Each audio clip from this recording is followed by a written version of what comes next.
Hello बच्चों, क्या हाल चाल। एकेडमिक पॉइंटर यूट्यूब चैनल पर सभी प्यारे बच्चों का स्वागत है। आशा है कि सभी बच्चे स्वस्थ होंगे, मस्त होंगे और अपनी पढ़ाई जबरदस्त तरीके से कर रहे होंगे। तो बेटा जी, आज की क्लास कक्षा 10 वैद्युत चैप्टर से लिया गया है, ठीक है ना, जो कि आज का टॉपिक बहुत ही इंटरेस्टेड है। तो सभी बच्चे शुरू से लेकर इन तक इस क्लास में बने रहें, ठीक है ना। चलिए बेटा, तो बोर्ड एग्जाम में इस टॉपिक से संबंधित प्रश्न हर बार पूछे जाते हैं, ठीक है ना। आप कोई भी प्रीवियस एग्जाम के पेपर उठा करके देख लीजिए, है ना, हर पेपर में इस टॉपिक से पूछा गया है, ठीक। तो आज का जो प्यारा सा टॉपिक है प्यारे बच्चों, वो है ओम का नियम। क्या है? ओम का नियम। तो आप देखिए बेटा, हम यहां लिखते हैं, एक मिनट।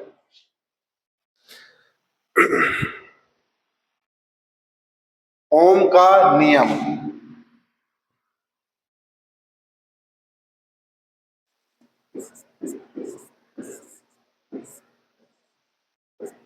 ओम का नियम, ठीक। अंग्रेजी में अगर आप लिखना चाहते हो तो ओम्स लॉ।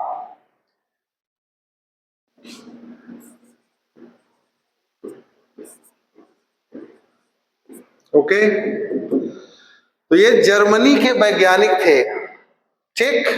एक जर्मन के वैज्ञानिक थे, जॉर्ज साइमन ओम, ठीक। इन्होंने 1828 ईस्वी में क्या किया था। तो आप लिखना चाहो तो लिख सकते हो बेटा कि जर्मन वैज्ञानिक जॉर्ज साइमन ओम ने,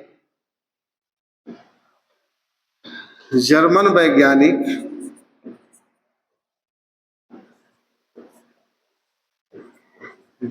वैज्ञानिक जॉर्ज ओम ने, जॉर्ज साइमन ओम ने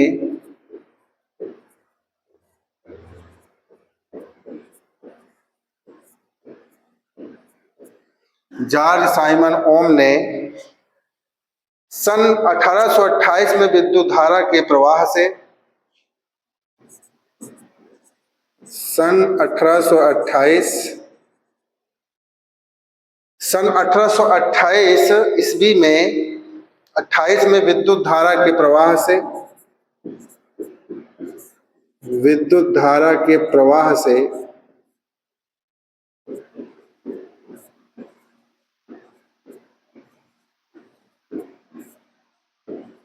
से संबंधित जो है एक नियम दिया था, ठीक। संबंधित एक नियम दिया जिसे ओम का नियम कहते हैं। प्रवाह से संबंधित एक नियम दिया,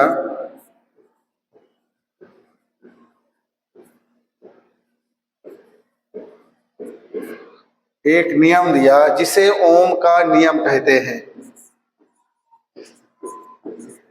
जिसे ओम का नियम कहते हैं,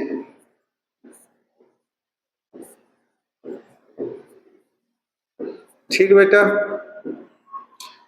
तो जर्मन के वैज्ञानिक जॉर्ज साइमन ओम ने 1828 ईस्वी में, है ना, 1828 में विद्युत धारा के प्रवाह से संबंधित एक नियम दिया जिसे हम ओम्स लॉ के नाम से जानते हैं। समझ में आया बेटा? तो कहाँ के वैज्ञानिक थे? जर्मन के वैज्ञानिक थे। उनका नाम था जॉर्ज साइमन ओम।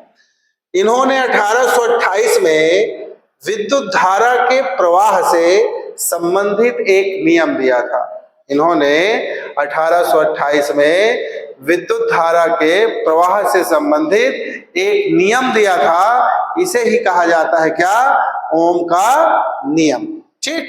इन्होंने अपने नियम में क्या कहा था बेटा? इन्होंने कहा था कि जब किसी चालक की भौतिक अवस्थाएं, इन्होंने कहा था कि जब किसी चालक की भौतिक अवस्थाएं, जैसे, है ना, दाब हो गया, लंबाई, दाब, ताप, लंबाई और अनुप्रस्थ काट का क्षेत्रफल क्या रहे? अपरिवर्तित रहे, अर्थात ना बदले, जब किसी चालक की भौतिक अवस्थाएं अपरिवर्तित हो। भौतिक अवस्था का मतलब जैसे ताप हो गया, दाब है ना, लंबाई और अनुप्रस्थ काट का क्षेत्रफल, अगर ये तीनों चारों क्या है, अपरिवर्तित है, समझ गए ना, क्या है बेटा, अपरिवर्तित है, तो चालक के सिरों के बीच, समझ गए, तो चालक में प्रवाहित होने वाली विद्युत धारा और उस चालक के मध्य आरोपित विभवांतर के अनुक्रमानुपाती होता है। इन्होंने क्या कहा था, आप ध्यान से समझिए। सर साइमन ओम जी ने कहा था कि जब किसी चालक की भौतिक अवस्थाएं, कोई चालक है, इसकी क्या हो बेटा जी, चालक की भौतिक जो अवस्था है ना, उसकी भौतिक अवस्था, भौतिक अवस्था का मतलब जैसे जैसे भौतिक अवस्था का मतलब क्या हुआ, जैसे दाब हो गया, ताप हो गया, ताप हो गया, लंबाई हो गई, समझ गए, अनुप्रस्थ काट का क्षेत्रफल हो गया, है ना, अनुप्रस्थ काट का क्षेत्रफल, ठीक है बेटा, तो ये क्या रहे, अपरिवर्तित हो। जब किसी चालक की भौतिक अवस्था अपरिवर्तित हो, अपरिवर्तित का मतलब बिना बदले, यानी कि ना बदले, परिवर्तित ना हो, समझ गए ना, तो चालक में प्रवाहित होने वाली विद्युत धारा, चालक में प्रवाहित होने वाली विद्युत धारा और चालक के सिरों के बीच उत्पन्न विभवांतर के क्या होता है, अनुक्रमानुपाती होता है ना, क्या होता है बेटा, अनुक्रमानुपाती होता है। कि जब किसी चालक की भौतिक अवस्था अपरिवर्तित हो, क्या हो प्यारे बच्चों, किसी चालक की भौतिक अवस्थाएं अपरिवर्तित हो, मान लो ये कोई चालक है, इसकी भौतिक अवस्था जैसे ताप हो गया, लंबाई हो गई, अनुप्रस्थ काट का क्षेत्रफल हो गया, है ना, तो अपरिवर्तित हो अर्थात न बदले, तो चालक में उत्पन्न, चालक में प्रवाहित धारा और इनके सिरों के बीच आरोपित विभवांतर के क्या होता है प्यारे बच्चों, अनुक्रमानुपाती होता है। अनुक्रमानुपाती का मतलब है कि धारा का मान बढ़ाएंगे, धारा का मान जितना बढ़ाएंगे विभवांतर उसके साथ साथ क्या होगा बेटा, बढ़ जाएगा, है ना, तो धारा को बढ़ाओगे तो विभवांतर बढ़ जाएगा, धारा का मान घटाओगे विभवांतर घट जाएगा। अनुक्रमानुपाती का मतलब यही हुआ, समझ में आया कि नहीं आया, तो चलिए हम इसको लिखते हैं बेटा जी, है ना, अगर आपके एग्जाम में लिखने के लिए आ जाएगा, इसको हम कैसे लिखेंगे, तो चलिए हम लिख के आपको बताते हैं कि आपको किस तरह से पेपर में लिखना है। तो चलो बेटा, आप इसकी परिभाषा लिखोगे कि जब किसी चालक की भौतिक अवस्था, जब किसी चालक की भौतिक अवस्था, जब किसी चालक की भौतिक अवस्था, भौतिक अवस्था का मतलब हुआ प्यारे बच्चों, है ना, लंबाई, ताप, दाब, आप क्वेश्चन में लिख सकते हो कि लंबाई, ताप, दाब, क्या रहे, सॉरी, दाब, ताप, दाब, ठीक है, ताप दाब क्या हो, अपरिवर्तित हो, क्या हो बेटा, अपरिवर्तित हो, यहाँ पे लंबाई, ताप, दाब अपरिवर्तित हो, क्या हो, अपरिवर्तित हो, ठीक, अपरिवर्तित हो, ठीक, तो चालक में प्रवाहित होने वाली विद्युत धारा, तो चालक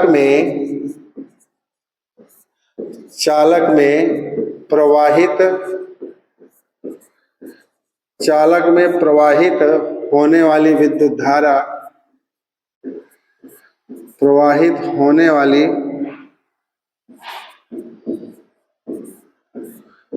विद्युत धारा, चालक में प्रवाहित होने वाली विद्युत धारा चालक के सिरों के बीच उत्पन्न विभवांतर, चालक के सिरों के बीच उत्पन्न विभवांतर,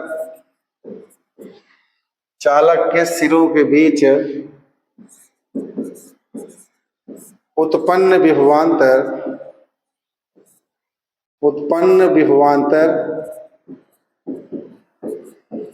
के अनुक्रमानुपाती होता है। विभवांतर के अनुक्रमानुपाती होता है, अनुक्रमानुपाती होता है। ठीक,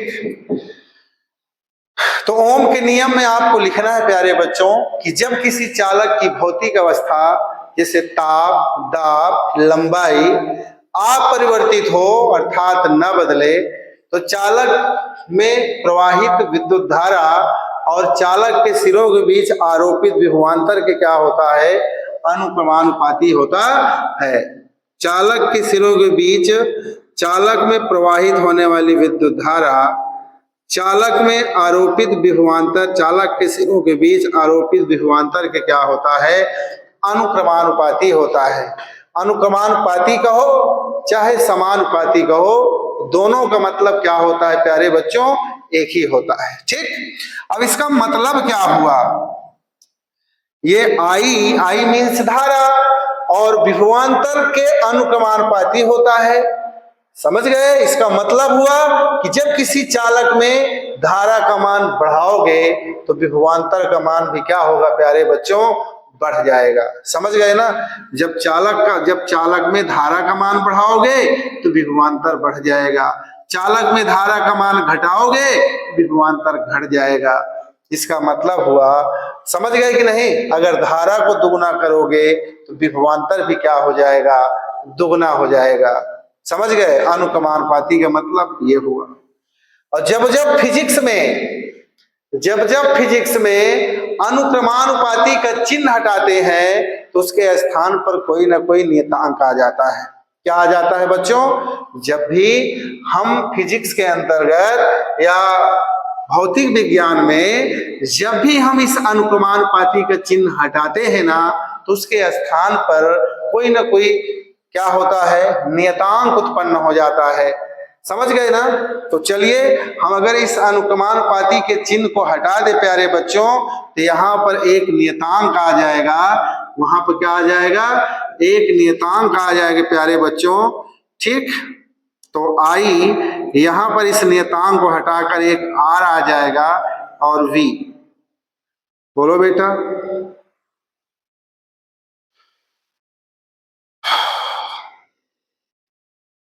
एक मिनट, आप इसे जो है ऐसे लिख लो बेटा जी, कोई दिक्कत नहीं। V अनुक्रमानुपाती I, तो जब आप अनुक्रमानुपाती हटाओगे ना तो ये I है, यहाँ पे एक नियतांक आ जाएगा, यानी कि आपका ये फार्मूला बन गया V बराबर IR। क्या बन गया प्यारे बच्चों, V बराबर IR। ठीक, अगर यहाँ से हम I को बटे में लाएं, ये I को बटे में लाएं, या आप ध्यान से देखोगे तो V बटे हो जाएगा I और यहाँ पे हो जाएगा एक नियतांक। ये क्या है R बेटा जी, R जो है नियतांक है। ठीक, R क्या है बच्चों, नियतांक है। इसका मतलब क्या हुआ बच्चों, इसका देखिए पहली बात तो ये जान लो V क्या है। यहाँ आप लिखना चाहो तो लिख सकते हो, क्या लिखेंगे कि जहां V क्या है बेटा जी, विभवांतर है। V को हम क्या कहेंगे, विभवांतर कहेंगे। ठीक, और I क्या है, I चालक में प्रवाहित धारा है। I को क्या कहेंगे, चालक में प्रवाहित धारा। R क्या है प्यारे बच्चों, R है प्रतिरोध, इसे हम नियतांक कहते हैं। क्या कहते हैं, इसे हम नियतांक कहते हैं। समझ गए कि नहीं, बोलो।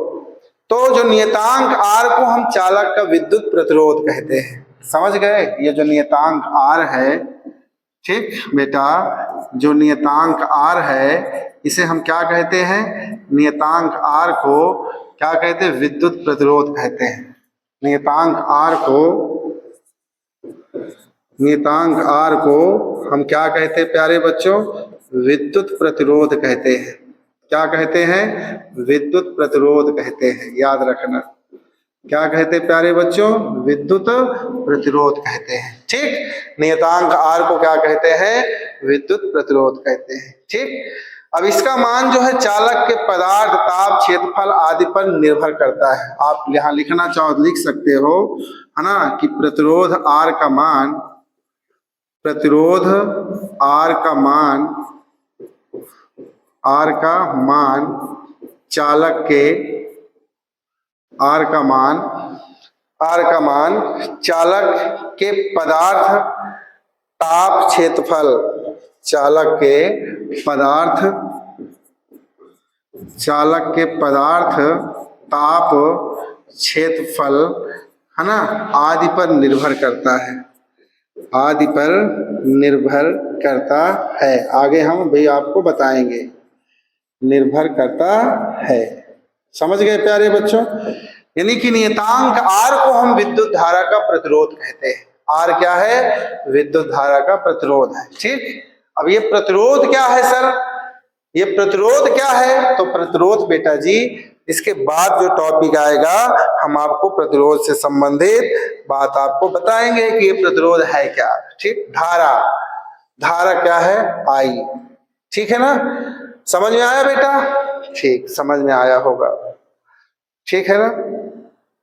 अच्छा, अगर हम इसकी परिभाषा देना चाहें, अगर इसके आधार पर V/I बराबर R है, अगर आप इसके स्थान, इसके आप स्क्रीनशॉट ले लेना प्यारे बच्चों, अगर आप इस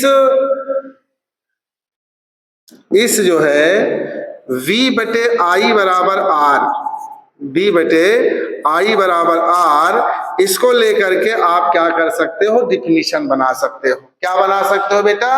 अपने से परिभाषा बना सकते हो। जब किसी चालक का ताप तथा अन्य भौतिक अवस्थाएं, आप यहां लिख सकते हो, जब किसी चालक का ताप या जब किसी चालक का ताप, जब किसी चालक का ताप, जब किसी चालक का ताप, ठीक है ना, तथा अन्य भौतिक अवस्थाएं, तथा ताप तथा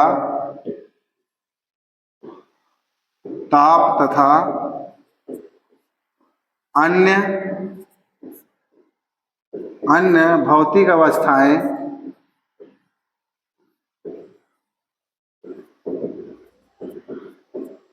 अन्य भौतिक अवस्थाएं, एक मिनट बेटा, अन्य भौतिक अवस्थाएं क्या हो? ना बदले, अन्य भौतिक अवस्थाएं नहीं बदलती, अन्य भौतिक अवस्थाएं नहीं बदलती।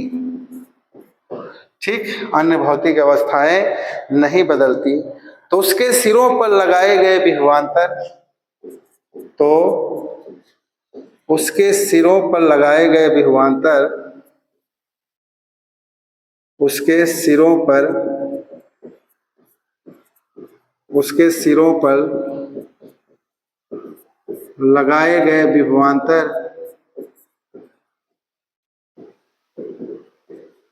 उसके सिरों पर लगाए गए विभवांतर, ठीक है बेटा, थोड़ा कीड़ा उड़ा उड़ रहा है, लगाए गए विभवांतर व उसमें बहने वाली धारा का अनुपात नियत रहता है, व उसमें बहने वाली, उसमें बहने वाली धारा का, उसमें बहने वाली धारा का अनुपात, धारा का अनुपात नियत रहता है। धारा का अनुपात क्या रहता है प्यारे बच्चों? नियत रहता है। तो आप V/I बराबर R से जो है इस तरह से भी परिभाषा निकाल सकते हो। कैसे? कि जब किसी चालक तार, किसी चालक, है ना, ताप तथा अन्य भौतिक अवस्थाएं, जब किसी, है ना, चालक का ताप तथा अन्य भौतिक अवस्थाएं, चालक का ताप तथा अन्य भौतिक अवस्थाएं नहीं बदलती। जब किसी चालक का ताप, है ना, जब किसी चालक का ताप तथा अन्य भौतिक अवस्थाएं नहीं बदलती तो उसके सिरों पर लगाए गए विभवांतर, मान लो ये कोई चालक तार है, अगर इस चालक तार की भौतिक अवस्था नहीं बदल रही, जैसे ताप, दाब, लंबाई, अनुप्रस्थ काट का क्षेत्रफल, ये सब नहीं बदलती।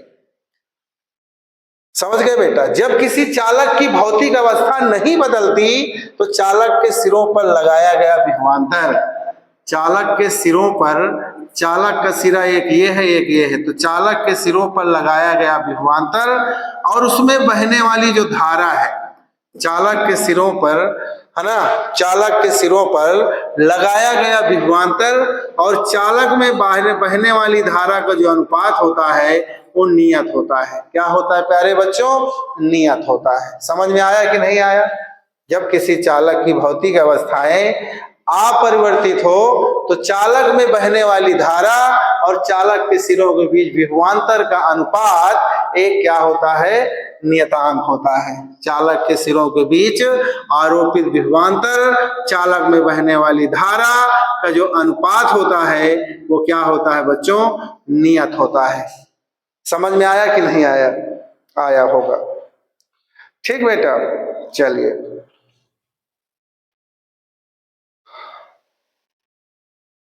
अच्छा, ये जो समीकरण 2 दिया है I बराबर V अपान R, अगर यहां से हम I का मान निकाले प्यारे बच्चों, यहां से अगर हम यहां पर लिखें, क्या लिखे प्यारे बच्चों?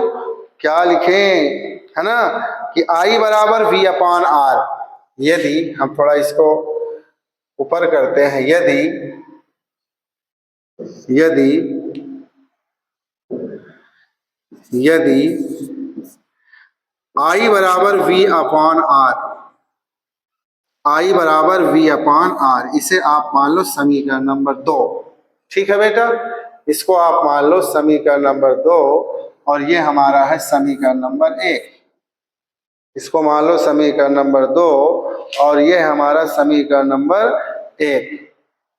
ठीक बेटा, आप इसे मान लो और या इसे मान लो। ठीक, एक मिनट, इसे मान लो आप। तो समीकरण 2 में क्या है प्यारे बच्चों? आप ध्यान से देखना, इससे आपको क्या निष्कर्ष प्राप्त हो रहा है? इससे I बराबर V अपान R से आपको क्या निष्कर्ष प्राप्त हो रहा है? इससे ये पता चल रहा है प्यारे बच्चों कि जब किसी चालक में क्या है धारा का मान बढ़ाओगे, जब किसी चालक में धारा का मान बढ़ाओगे तो विभवांतर भी क्या हो जाएगा? बढ़ जाएगा। समझ गए ना? जब किसी चालक में, जब किसी चालक के सिरों के बीच जो है ना धारा का मान बढ़ाओगे, किसका मान बढ़ाओगे प्यारे बच्चों? धारा का मान बढ़ाने पर उनके सिरों के बीच विभवांतर भी क्या हो जाता है? बढ़ जाता है। पहला निष्कर्ष तो ये हुआ। दूसरा निष्कर्ष क्या निकल रहा है बेटा? कि धारा आर के व्युत्क्रमानुपाती होता है। धारा आर के क्या होता है? व्युत्क्रमानुपाती होता है। समझ गए ना? इसका मतलब क्या हुआ प्यारे बच्चों, है ना, यदि प्रतिरोध को आप दुगना कर दो, अगर प्रतिरोध को आप दुगना कर दो तो विद्युत धारा क्या हो जाएगी? आधी होगी। चलिए पहला निष्कर्ष हम लिखते हैं बेटा। जब पहला निष्कर्ष हम लिखेंगे, पहला नंबर आपको यहाँ क्या पता चल रहा है कि धारा जो है विभवांतर के अनुक्रमानुपाती है। धारा विभवांतर के क्या होती है प्यारे बच्चों? अनुक्रमानुपाती होती है। लिखो, किसी चालक में प्रवाहित विद्युत धारा, किसी चालक में प्रवाहित विद्युत धारा, किसी चालक में प्रवाहित विद्युत धारा, किसी चालक में प्रवाहित विद्युत धारा चालक के सिरों पर आरोपित विभवांतर के समानुपाती होती है। चालक के सिरों के बीच, चालक के सिरों के बीच आरोपित विभवांतर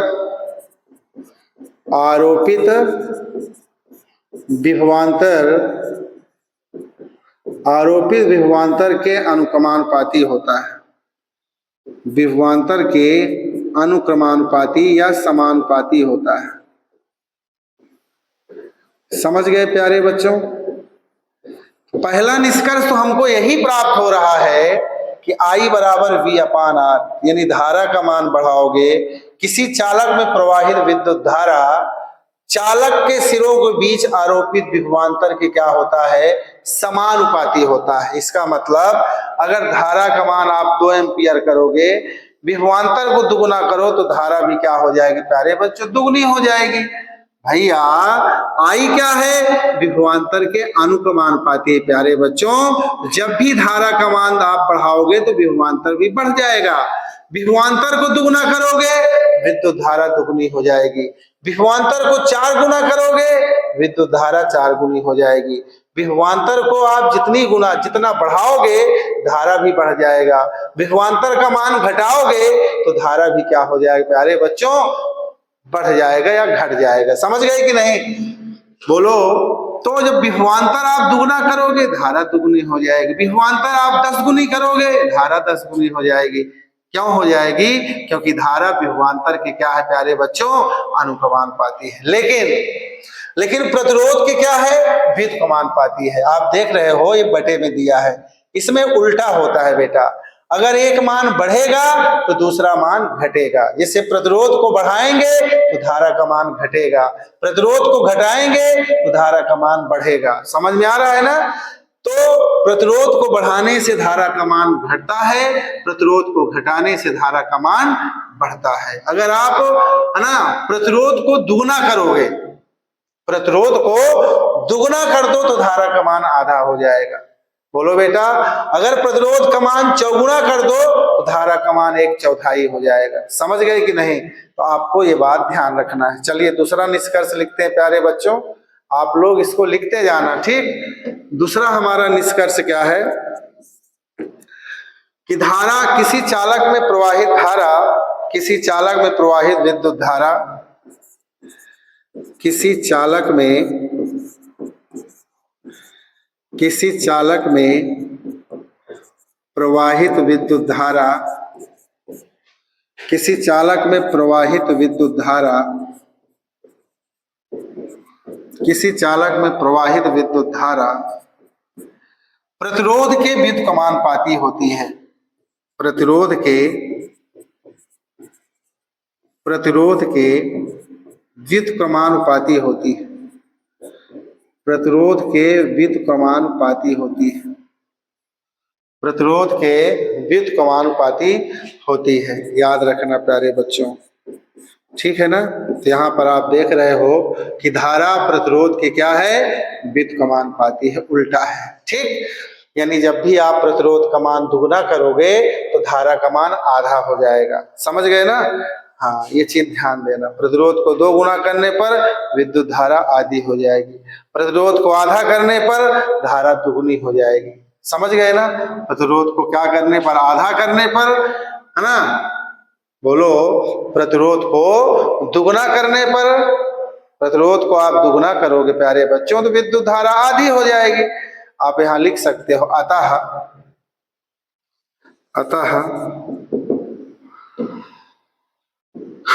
प्रतिरोध को दुगुना करने पर, प्रतिरोध को दुगुना करने पर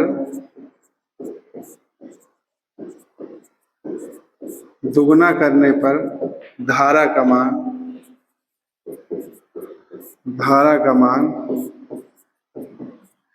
आधा हो जाएगा, आधी हो जाएगी,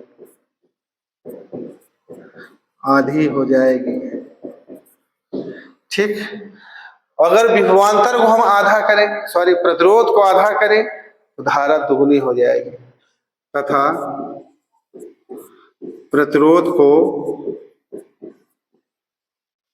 प्रतिरोध को आधा करें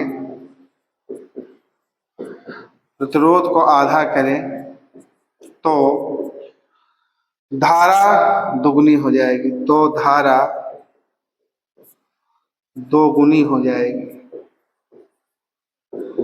धारा दुगुनी हो जाएगी। समझ गए प्यारे बच्चों? और इसमें क्या है, इसमें अनुक्रमानुपाती है। धारा दुगनी होगी तो विभवांतर दुगना होगा, धारा तिगुनी होगी विभवांतर तिगुना होगा। धारा का मान बढ़ेगा विभवांतर बढ़ेगा, धारा का मान बढ़ेगा प्रतिरोध घटेगा। समझ गए कि नहीं? ये बात आपको याद रखना है प्यारे बच्चों। ठीक, चलिए तो जो नेक्स्ट टॉपिक है बेटा, ओम के नियम का सत्यापन। क्या है? ओम के नियम का सत्यापन है प्यारे बच्चों। अब इस टॉपिक को हम आप कल बताएंगे, अगली वीडियो में बताएंगे, क्योंकि वीडियो बहुत लंबी हो जाएगी प्यारे बच्चों। तब तक के लिए नमस्कार।